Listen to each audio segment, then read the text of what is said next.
بسم الله الرحمن الرحيم لله رب العالمين والصلاة والسلام على أشرف الأنبياء والمرسلين نبينا محمد وعلى آله وصحبه أجمعين. Donc, ayyuha al-ikhwa, on avait commencé dans les cours précédents dans une introduction, une approche vers la science des fondements de la jurisprudence qui est nommée Usul al-Fiqh. Donc nous avions cité dans le cours précédent les étapes que Usul al-Fiqh, cette science, a rencontré chez Ahl al-Sunnati wal-Jama'a. Et nous avions parlé de l'époque de l'imam Shafi'i rahimahullah. Aujourd'hui, Inch'Allah ta'ala, nous allons parler de l'époque de Al-Khatib al-Baghdadi et d'Ibn Abd al-Barr rahimahumullah. Donc cette époque débute au 5e siècle de l'Hégire et se termine à la fin du 7e siècle. À cette époque-là, deux grands savants et deux grands guides de cette communauté se distinguèrent. Le premier, Imam Ahl al-Mashriq et Al-Khatib al-Baghdadi, rahimahullah, l'imam de l'Orient. L'auteur du livre Tarikh Baghdad. L'auteur du livre Tarikh Baghdad.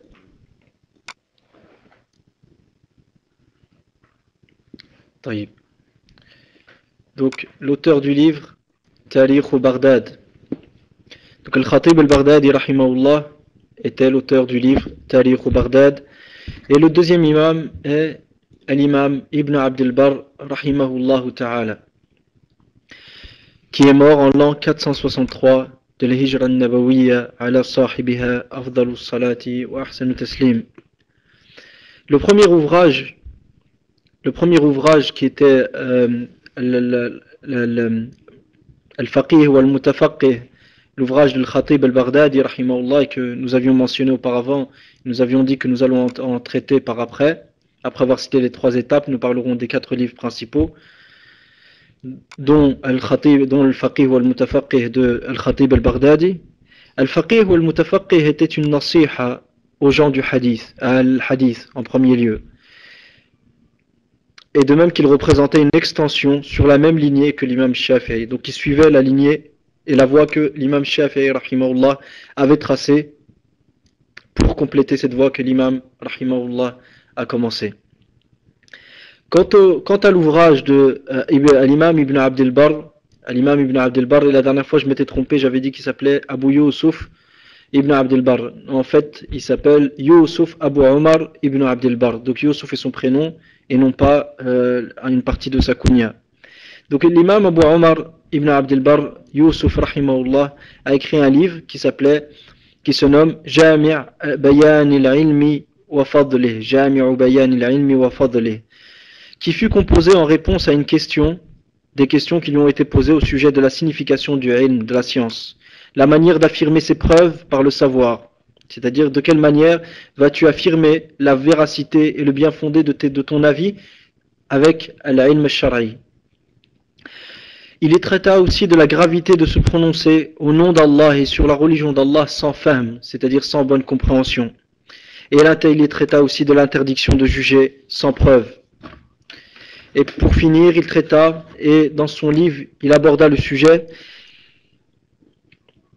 le sujet de taqlid, de taqlid, quand est-ce qu'il est permis et quand est-ce qu'il est interdit. De même qu'il a traité de l'qiyas, ce qui est permis comme qiyas et ce qui est interdit, et il a traité aussi de l'ijtihad et quand est-ce que il traita aussi des preuves, dans quel contexte, des preuves qui peuvent être utilisées lors d'une démarche d'argumentation et les preuves qui ne peuvent être utilisées. Ce livre se concentrait donc sur, premièrement, la valeur du ilm, la valeur de la science, et deuxièmement, des études et des recherches dans la science de l'usul. Donc ce livre se concentrait, qui est Al-Faqih wa al-Mutafaqih, Jami'u Bayan al-Ilmi wa Fadlih d'Ibn Abd al-Barr, se concentre sur deux choses. Premièrement, la valeur de la science. Deuxièmement, des recherches et des études dans la science de l'usul. La valeur du ilm dans le livre Jami'u Bayan al-Ilmi wa Fadlih représente ce qui revient quasiment à la moitié du livre. Donc la moitié du livre traite de ce sujet-là. La moitié du livre traite de ce sujet. Donc dans le cours d'aujourd'hui, Inch'Allah, on va traiter de cette seconde étape que Ahl al-Sunnati wal Jama'a et qu'ilm usul fiqh a vécu chez Ahl Sunnati wal Jama'a. On va parler des deux imams d'une manière brève, qui sont Ibn Abd al-Barr et Al-Khatib al-Baghdadi, et de même qu'on va citer certains détails sur chacun des deux ouvrages, bien que les détails de plus en plus de détails seront donnés dans les cours à suivre, Inch'Allah ta'ala. Troisièmement, nous allons aborder les ouvrages et voir les ouvrages importants qui ont été écrits à cette époque-là dans le domaine de Usul al-Fiqh. Et pour terminer, lorsqu'on parlera de l'imam Abu Zayd, rahimahullah ta'ala, l'un des aïmma qui a écrit fi Usul al-Fiqh, lorsqu'on va traiter de cet imam-là, nous allons en arriver à ilm al-khilaf, la science de l'khilaf, qui est toute une science chez Ahl Sunnati wal Jama'a, chez les gens de science et dans le domaine de l'ulum al-shar'iyya. Donc nous allons donner un bref aperçu de cette science-là sans rentrer dans les détails, Inch'Allah ta'ala.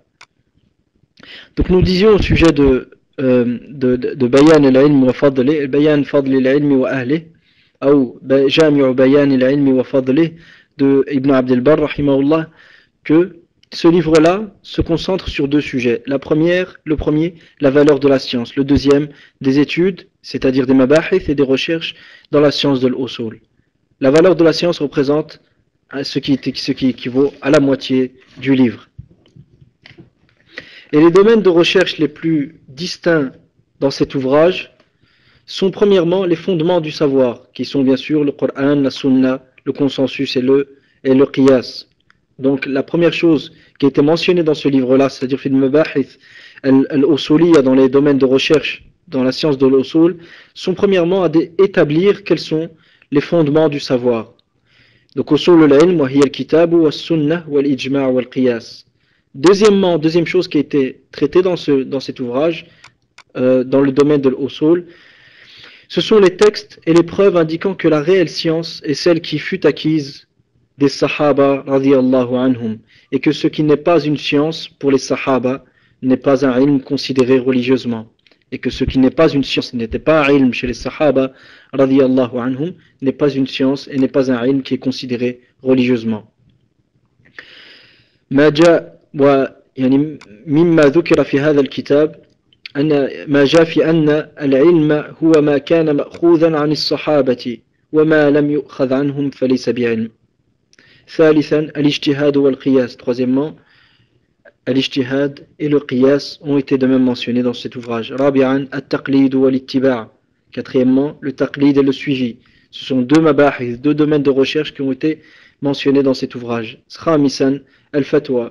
Cinquièmement, la fatwa et les conditions de la fatwa, et dans quel cas elle peut être émise, et quelles sont les obligations à respecter lors de l'établissement d'une fatwa.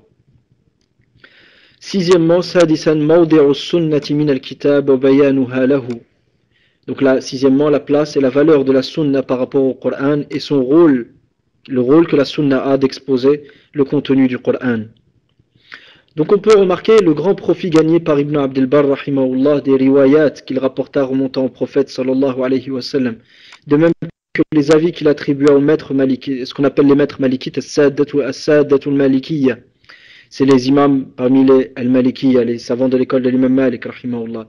Donc ce qu'on peut remarquer dans cet ouvrage, c'est que l'imam Ibn Abd al-Barr rahimahullah a grandement profité des riwayat, c'est-à-dire des chaînes de transmission, des narrations qu'il a rapportées du prophète sallallahu alayhi wa sallam, et aussi des imams parmi les maîtres parmi les imams de l'école de l'imam Malik rahimahullah, tels que Malik, l'imam Malik, Ashhab, Ibn al-Qasim et Ibn Wahb.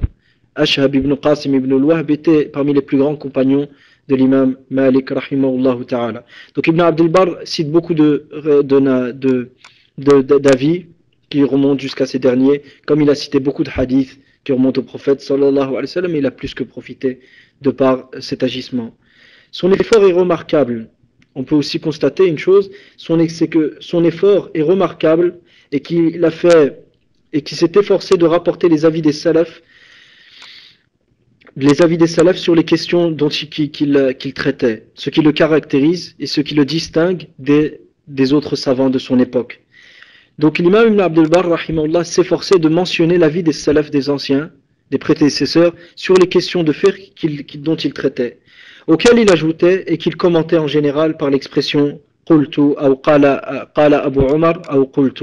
Souvent, juste après avoir cité par exemple l'avis de certains salaf salih radiyallahu anhum, il disait Ibn Omar, Abu Omar dit, ou je dis, et puis il commentait cet avis-là, soit pour l'appuyer, soit pour démontrer que cet avis n'était pas en accord avec ce qu'il considérait être le plus juste. Et sachez, ayyuha al-ikhwa, que par la grâce d'Allah est apparu un ouvrage exposant l'ensemble des avis de l'imam Ibn Abdul Barr rahimahullah liés au domaine de Usul al-Fiqh, dont l'auteur est le chercheur Al-Arabi ibn Muhammad Fatouh ou Futuh. Al-Arabi ibn Muhammad Fatouh ou Futuh. Cette œuvre était l'objet de l'obtention, donc il a obtenu par cette œuvre qu'il a fait un magistère à l'université de Mohammed ibn Saoud de Riyad. Donc dans cet ouvrage-là, ce chercheur s'est efforcé de ramener tous les avis de l'imam Abdel Barr rahimahullah dans le domaine de Usul al-Fiqh. Et il l'a réuni et il a obtenu son magistère par le biais de ce travail-là. On peut constater aussi qu'Abu Omar rahimahullah rapporte dans son œuvre selon les Shafi'ites, selon les savants de l'école, selon certains Shafi'i, en particulier l'imam Shafi'i rahimahullah, il cite souvent son avis, et il cite aussi l'avis de l'imam al-Muzani, qui était l'un des plus grands compagnons de l'imam Shafi'i rahimahullah. Ajoutons à ça qu'il mentionna aussi l'avis de Muhammad ibn Hassan al-Shaybani à d'autres occasions. Et certaines fois, donc comme on a dit, il citait l'avis de l'imam al-Muzani, qui était un des plus grands élèves de l'imam al-Shafi'i, rahimahullah ta'ala. Donc Ibn Abdel Barr, dans son ouvrage, ne se contente pas de mentionner simplement l'avis des Malikiyya. Certes, il a mentionné l'avis des Malikiyya, mais il a aussi mentionné l'avis des Ahnaf et des Shafi'iyya, et avant tout, l'avis des Salaf Salih, et avant tout ça, bien sûr, les hadiths prophétiques. En résumé, l'œuvre de l'imam Abu Omar rahimahullah ibn Abdel Barr est très riche en textes et vestiges rapportés d'un grand nombre de sahaba radiyallahu anhum, de tabi'in et leurs successeurs rahimahumullah ta'ala. Cet ouvrage englobe et comporte un nombre considérable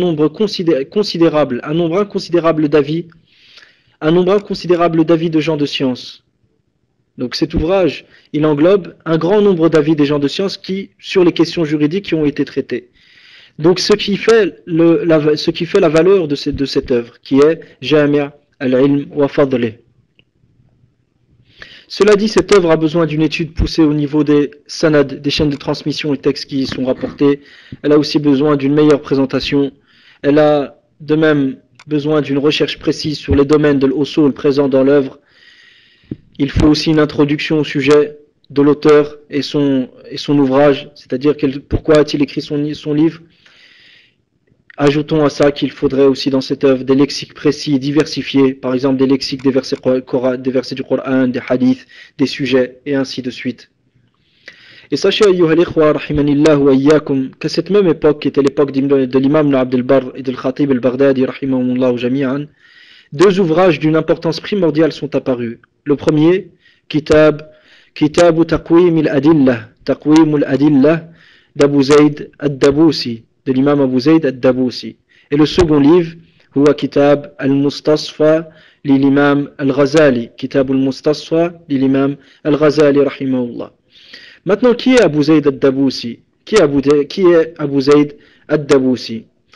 Abu Zayd ad-Dabusi est Abdullah ibn Amr ibn Isa ad-Dabusi, qui était Hanafi de Madhhab.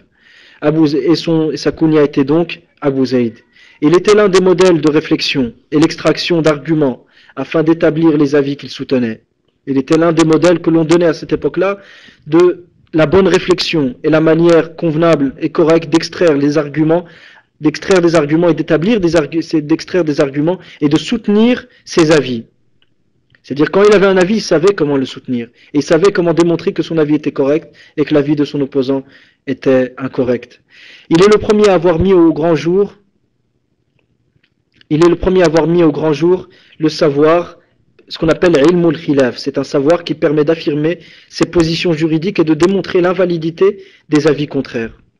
Donc il est le premier à avoir mis au grand jour et avoir exposé au grand jour ce qu'on appelle ilm al-khilaf, qui est une science qui permet d'affirmer ses positions juridiques et de démontrer l'invalidité des avis contraires. Il a aussi écrit comme ouvrage Al-Asrar, Taqwim al-Adillah, comme on l'a vu auparavant, et Al-Amad al-Aqsa. Il est décédé, rahimahullah, en l'an 430 de l'Hégire. voire Shazurat al-Dhahab. Quant à l'imam al-Ghazali, rahimahullah, que tout le monde connaît, son nom est Muhammad ibn Muhammad al-Tusi, Abu Hamid al-Ghazali, qualifié à son époque de Hujjatul Islam, et U'jubatul Zaman, le prodige du temps. C'était un intellectuel épatant. Il composa un grand nombre d'ouvrages et était le cheikh des Shafi'iyya de son époque. Il excella dans un grand nombre de sciences et il a composé entre autres comme ouvrage Ihya Ulum ad-Din, Al-Mankhul, Al-Basit, Al-Wasit et Al-Wajiz. Il est décédé, rahimahullah ta'ala, en l'an 505 de l'Hégire, voire Siyar Alam al-Nubala de l'imam al-Dhahabi, rahimahullah, volume 19, page 322. Donc l'imam al-Ghazali a écrit son livre Al-Mustasfa. Ici, je ne parle pas du côté de tout ce qui est dans cet ouvrage. Lorsque je cite Ihya Ulum ad-Din, ça ne veut pas dire que tout ce qui est dedans est convenable. Simplement, je me contente de mentionner les ouvrages que ces savants-là ont écrits. Donc, c'est les deux ouvrages qui sont apparus à cette époque-là étaient Taqwim al-Adilla et al-Mustasfa de al-Ghazali. Le premier était d'Abu Zayd al-Daboussi. Chacun de ces deux ouvrages représente une orientation indépendante, un ittijah mustaqil dans l'élaboration et l'étude de la science de l'usul. Chacun d'entre eux étudie la science de l'usul d'une manière bien donnée, que l'autre n'utilise pas. L'imam Ibn Khaldun,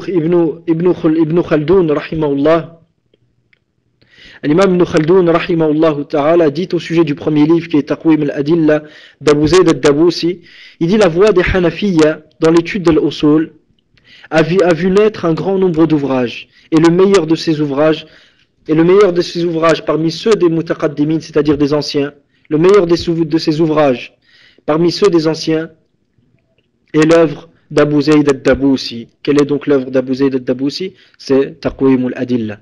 Les références Muqaddimatu ibn Khaldun, page 361. فقال رحمه الله طريقة الحنفية فكتبوا فيها كثيرا وكان من أحسن كتابة فيها للمتقدمين تأليف أبي زيد الدبوسي رحمه الله تعالى. Donc ici, avant de continuer Inch'Allah dans cette étape et voir quels étaient les fruits de cette étape-là et de comment se distinguer cette seconde étape chez Ahl Sunnati wal Jama'a, nous allons simplement faire une pause. Nous allons faire une pause sur un domaine bien particulier. Quel est-il? C'est ilmul khilaf, la science de l'khilaf, et la science qui permet d'affirmer tes arguments lorsqu'il y a une divergence entre les gens de science, et te permet de démontrer l'invalidité de l'argument de ton opposant, ou de l'argument de ton opposant. Cette science, ayyuha al-ikhwa, fut définie comme étant un ilm, comme étant une science permettant et par laquelle on peut mettre à l'abri les statuts légaux pratiques sujets à divergence entre les savants, ou permettant de les invalider et de les détruire par l'établissement, c'est-à-dire de les invalider et de les remettre en cause par l'établissement de preuves légales et des défaillances, et en affirmant et en montrant les défaillances présentes dans les preuves de l'opposant. Je répète, je sais que ça a l'air un peu complexe, mais je répète la définition. Awalan, je vais la citer en arabe. علم الخلاف هو علم يقتدر به على حفظ الأحكام الفرعية المختلفة فيها بين الأئمة أو هدمها بتقرير الحجج الشرعية. Donc le sens approximatif de cette définition, c'est que ilm al-khilaf est une science par laquelle on peut mettre à l'abri les statuts légaux pratiques. C'est-à-dire, imagine-toi que tu es convaincu de l'obligation d'une chose, ou de l'interdiction d'une chose, et que cette chose-là, elle est sujette à divergence entre les savants. Cette science-là, qui est ilm al-khilaf, va te permettre de mettre à l'abri ta position. Et elle te permettra d'invaliditer et de remettre en cause l'avis de tes opposants. Comment? Par l'établissement de preuves légales et en montrant les défaillances qui sont présentes dans les preuves de ton opposant. Je répète encore une dernière fois, c'est une science par laquelle on peut et on est disposé à permettre, ou qui te dispose à mettre à l'abri les statuts légaux pratiques qui sont sujets à divergence entre les savants. Cette science aussi te permet d'invaliditer et de remettre en cause les preuves de ton opposant. De quelle manière? En établissant des preuves légales, c'est-à-dire en affirmant des ahkam shar'iyya, en citant des preuves qui proviennent de la sharia, mais pas simplement en mentionnant des preuves. C'est-à-dire tu vas mentionner tes preuves et tu vas savoir comment les mentionner et tu vas savoir comment protéger ton avis de l'opposition des autres. Et de même, tu vas être capable, par cette science-là, bi'idnillahi ta'ala, de montrer la défaillance qui se trouve dans les preuves de ton opposant. C'est ça, ilm al-khilaf. Et en ce qui concerne ilm al-khilaf, avant de traiter donc je me contente de donner cette définition bref, mais il faut savoir une chose, c'est que les sujets dans la religion, les questions religieuses se divisent en deux catégories, ayyuha al-ikhwa. La première, c'est les questions légales et règles religieuses évidentes, ne portant à aucune divergence entre les savants. Ces règles, ces questions légales, ces ahkam, quand on dit questions légales, c'est al-masail al-shar'iyya, et les règles religieuses, al-qawa'id al-diniyya. Donc ces masail al-shar'iyya et ces qawa'id al-diniyya sur lesquels le consensus fut accordé, et qu'il est un devoir d'accepter. Ces questions portent le nom de quoi? De qat'iyyat, c'est ça qu'on appelle al-qat'iyyat, ou qu'on peut traduire en français par les évidences religieuses. Ces al-qat'iyyat désignent ainsi les points affirmés d'une manière qat'iyya, d'une manière évidente et certaine, et qui font l'unanimité des gens de science, tels que quoi? Tels que as-salawatul khams, les 5 prières de l'islam, les 6 piliers de la foi, al-kan l'islam us-sitt, et le devoir d'y croire, wa wujubul imani biha. Deuxièmement aussi, le nombre de prières quotidiennes et celui des raka'at, adadus salawati wal raka'at. Troisièmement, tahrimu zina wal riba wal khamr, wa qatl nafsi allati harram Allah. Donc quatrièmement, la prohibition du zina, du riba, du vin, de tuer l'âme qu'Allah a rendue sacrée.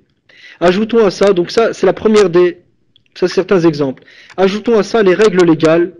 Quand on dit règles légales, c'est des qawa'id, c'est des règles générales. Et pourquoi dit-on légales? C'est que afin de les affilier et de les attribuer à la loi. Quelle loi? La loi d'Allah Ta'ala. Ajoutons à ça les règles légales à considérer dans la déduction et l'examen des statuts légaux. C'est-à-dire al-qawa'id al-shar'iyya allati yanbaghi mura'atuha 'inda 'amaliyat istinbat al-ahkam al-shar'iyya. Donc ces règles-là, on est obligé de les prendre en considération dans l'examen et dans la déduction des statuts légaux. Quand on dit statuts légaux, on vise par là quoi? Les obligations, les interdictions, les permissions, les recommandations, et déterminer qu'une chose est réprimandée ou blâmable, ou affirmer qu'une chose est une condition pour une autre, une cause ou un empêchement. Ces règles-là, par exemple, parmi les règles parmi les exemples qu'on peut donner, la règle qui dit la darara wa la dirar. Nul n'a le droit d'une traduction approximative simplement parce que le but n'est pas d'exposer ces règles-là. Je donne simplement des exemples de sujets qat'i, de sujets certains et évidents. Donc cette règle-là, on peut plus ou moins la traduire par nul n'a le droit de s'apporter une nuisance ou de nuire à autrui pour bénéficier lui d'un profit. Mais on va rentrer plus dans les détails par après, Inch'Allah, en détaillant quelle est la réelle signification de cette règle. Deuxièmement, parmi les règles aussi qu'il est important de prendre en considération et qui ne peuvent en aucun cas être mis en question, c'est al-hudud, par exemple, al-hudud tudra'u bishubuhat, les peines légales telles que le voile et d'autres, ou l'apostasie ou d'autres, sont à repousser et ne sont pas d'application en présence d'ambiguïté quant au réel mérite de cette peine-là. Donc à partir du moment où il y a une ambiguïté quant à la réelle limite de cette au réel mérite de la personne sur qui la peine légale doit être appliquée de cette peine légale, donc à partir du moment où il y a cette ambiguïté-là, on se doit de s'abstenir. Donc cette règle dit al-hudud tudra'u bishubuhat. La troisième règle, une des règles aussi qui rentre dans ce cadre des règles qui font partie des évidences des qat'iyyat dans la sharia, raf'u al-haraj wa jalbu at-taysir, repousser la difficulté et amener la facilité. Ces règles-là, il ne faut pas les prendre comme, c'est-à-dire selon la traduction que j'ai citée, de cette manière et commencer à les appliquer dans n'importe quel sujet. Non, ces règles ont leurs limites et sont détaillées dans les livres de jurisprudence. Dans les livres de Qawa'id al-Fiqh, dans le Qawa'id al-Fiqh, il y a des règles du droit. Nous voyons donc que les qat'iyyat, les sujets, les évidences religieuses, et qui ne peuvent pas être l'objet de divergences entre les savants, sont de trois sortes. La première, les questions dogmatiques, al-aqa'id. Thaniyan, les questions juridiques pratiques, ce qu'on appelle al-furu'a, lorsque vous entendez le terme al-furu', cela désigne les questions pratiques, les questions juridiques pratiques. Quand on dit pratique, c'est qu'ils n'ont pas de domaine avec la aqaïd. C'est les questions juridiques pratiques. Troisièmement, les règles de base dans l'élaboration de la jurisprudence islamique, al-qawaïd al-usuliyya, les règles de base dans l'élaboration de la jurisprudence islamique. Ces trois sortes-là, ces trois sortes et ces trois catégories de sujets, de questions, ces trois sortes et ces trois catégories de sujets et de questions entrent dans le cadre de ce qu'on nomme al-qat'iyyat, les évidences religieuses, sur lesquelles il ne peut jamais y avoir de divergence. Et la divergence n'est pas acceptée. Cette partie n'accepte donc aucun ijtihad ni divergence. Encore plus, elle représente les bases et règles de cette noble religion, qui ne peuvent varier selon l'époque ou le lieu et l'endroit. Ces règles-là qu'on a mentionnées ne peuvent jamais varier. La tataghayyar bitaghayyur az-zamani wal makan. Ils ne changent pas, ils ne varient pas selon la variété ou selon l'époque ou le temps.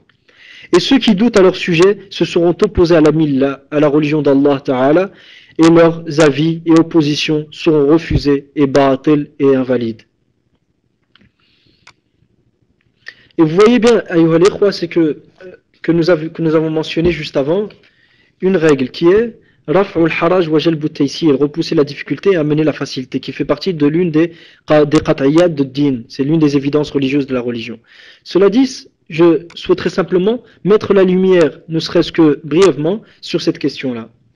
Parmi les dalils de cette qa'ida, de cette règle, on a le hadith rapporté par l'imam Ahmad dans le Musnad. Selon Abu Umama, radiyallahu anhu, le prophète sallallahu alayhi wa sallam a dit: je ne fus pas envoyé pour prêcher et inviter au judaïsme, ni au christianisme, mais je fus envoyé avec la hanafiyya,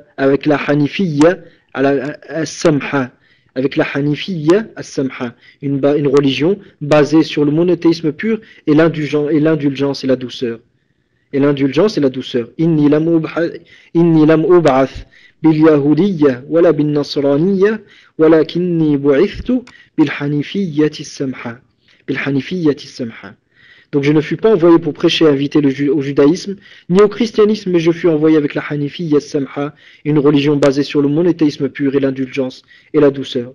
Ce hadith a pour shahid le hadith de Aïcha radiyallahu anha, où le prophète sallallahu alayhi wa sallam a dit que les juifs sachent que dans notre religion, il y a une liberté d'action. فَلْيَعْلَمِ الْيَهُودِ أَنَّ فِي دِينِنَا فُسْحَةً إِنِّي بُعِثْتُ بِالْحَنِيفِيَّةِ السَّمْحَةِ. Que les juifs sachent donc que dans notre religion il y a une liberté d'action, car je fus envoyé avec la hanifiyya as-samha, une religion basée sur le monothéisme pur et l'indulgence et la douceur. Donc ça, c'était simplement pour mettre la lumière sur cette règle-là, pour qu'on la... Par après, Inch'Allah, si Allah facilite, on traitera de cette règle et des limites de cette règle et des applications de cette règle. Mais simplement savoir que cette règle-là rentre dans le cadre de sujets qui font partie de l'qat'iyyat, parce que c'est des bases fondamentales de la religion. La divergence n'y est pas acceptée. La divergence peut être acceptée quant à l'application de ces règles-là sur des cas donnés, mais pas sur les bases. Et par rapport à ce sujet qui est Raf'ul Haraj wa Jalbu Taysir, repousser la difficulté, amener la facilité, l'imam Shatibi rahimahullah dit dans son livre Al-Muwafaqat, volume 1, page 213, il dit: les preuves qui indiquent que les difficultés furent retirées à cette communauté ont atteint le degré de qata, d'évidence et de certitude.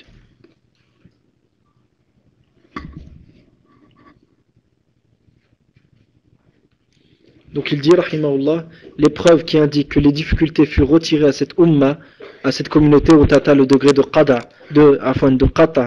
d'évidence religieuse. Religieuse, c'est un ajout de ma part, simplement pour exposer.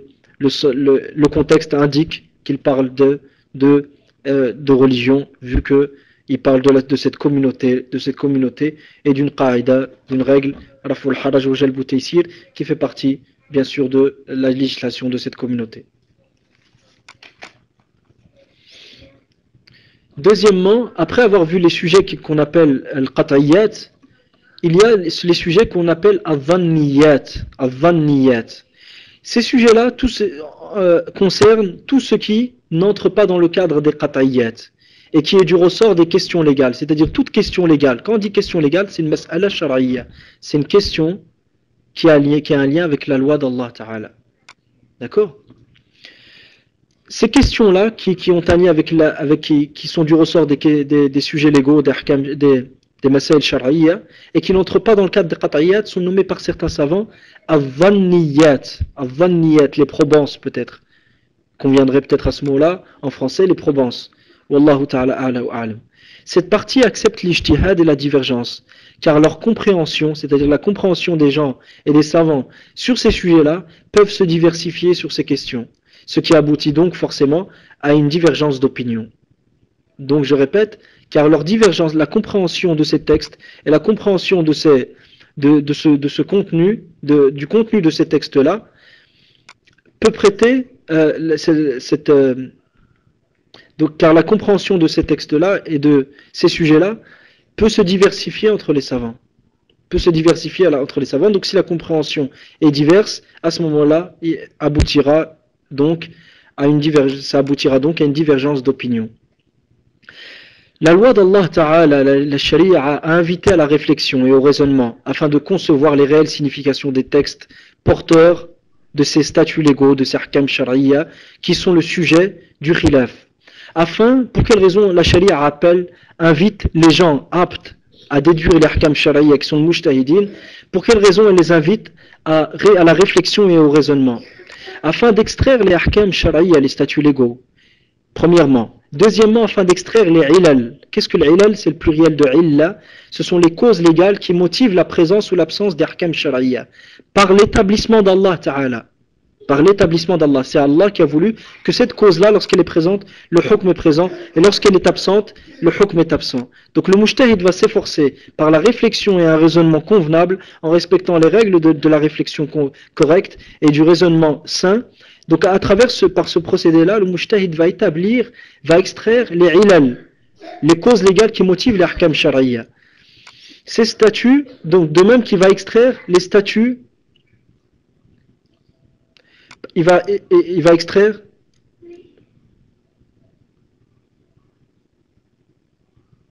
non, de même qu'il va extraire les statuts, les statuts légaux donc qu'on a vus auparavant et les différentes ou diverses interprétations et enfin les objectifs des textes. Donc nous avons quatre choses. Lorsque le mujtahid vient à méditer et à réfléchir sur un texte, son objectif est de déduire quatre choses. La première, c'est l'ahkam shari'a. Deuxièmement, les ilal, les causes légales qui motivent la présence ou l'absence d'ahkam shari'a par l'établissement, c'est-à-dire par la volonté d'Allah Ta'ala. Troisièmement, les différentes ou diverses interprétations qui peuvent être présentes dans ces textes-là. Et enfin, les objectifs des textes, al-ahdaf, wal-ghayat, wa ma tarmi ilayhi an-nusus ash-shar'iyya. Il faut savoir aussi que la loi islamique a de même ouvert la porte aux gens disposés à extraire les ahkam al-mujtahidin, ceux dotés de raison, ceux dont les raisons sont saines et dotés d'intelligence. Elle leur a ouvert la porte à la réflexion afin que chacun déploie son énergie dans la recherche de ce noble objectif. Donc elle a ouvert les portes à la réflexion. Pour quelle raison? Pour que chacun puisse s'efforcer de découvrir les nobles objectifs de la charia l'islamia. Car notre loi a pour finalité de libérer la raison humaine des chaînes qui l'entourent et l'empêchent de voir la réalité qui l'entoure à la lumière de la guidée de son Seigneur.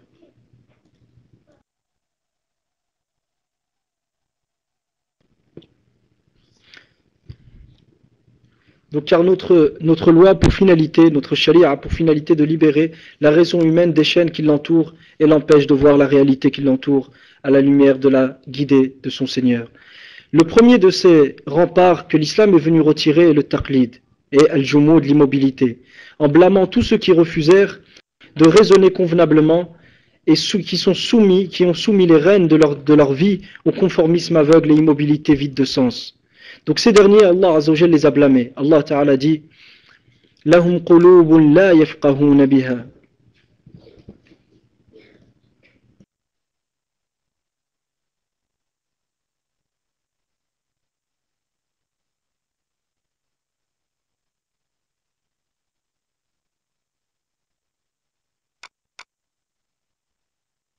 la charia, l'islamie, a pour finalité de libérer la raison humaine des chaînes qui l'entourent et l'empêche de voir la réalité à la lumière de la guidée de son Seigneur. Le premier de ces remparts que l'islam est venu retirer, le taqlid et le jumud, l'immobilité, en blâmant tous ceux qui refusèrent de raisonner convenablement et qui ont soumis les rênes de leur vie au conformisme aveugle et immobilité vide de sens. Allah Ta'ala nous dit لهم قلوب لا يفقهون بها ولهم أعين لا يبصرون بها ولهم آذان لا يسمعون بها أولئك كالأنعام بل هم أضل سبيلا. Donc Allah Ta'ala nous dit, ils ont des cœurs mais ne comprennent pas, ils ont des yeux mais ne voient pas, ils ont des oreilles mais n'entendent pas, ceux-là sont comme les bestiaux, même plus égarés, encore tels sont les insouciants. Et la révélation même du Coran n'avait-elle pas pour autre objectif que d'éveiller les consciences humaines et de les appeler à méditer et à une réflexion convenable afin de se libérer justement des chaînes dans lesquelles ils sont et d'arriver à l'objectif qu'Allah Azza wa Jalla a voulu d'eux. Donc les paraboles qui ont été mentionnées dans les versets du Coran, l'exposé de ces versets, n'avait-il pas pour seul objectif que les gens réfléchissent et fassent preuve de raison? Allah Ta'ala nous dit: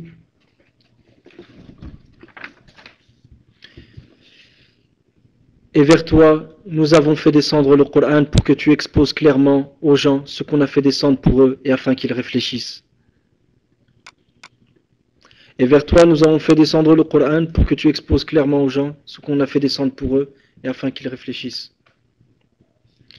Et Allah Ta'ala de même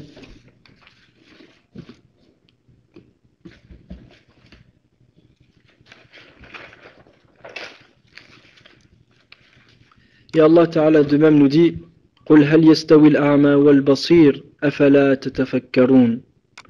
Donc le Coran incite les gens à méditer et être réfléchis et à blâmer l'immobilité et le rejet de la raison, le qualifiant d'aveuglement. Allah Ta'ala dit: est-ce que sont égaux l'aveugle et celui qui voit? Ne réfléchissez-vous donc pas?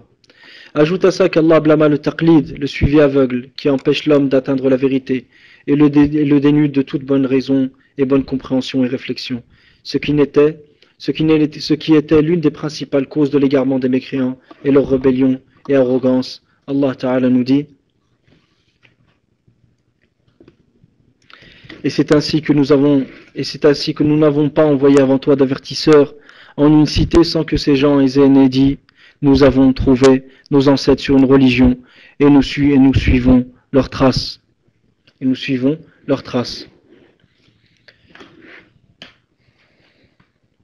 Donc les références de ce qui a été exposé est un ouvrage qui s'appelle Sab'u Masail fi Ilm al-Khilaf de l'Oustad Abdelaziz Al-Qari, enseignant à l'université de Médine en secondaire.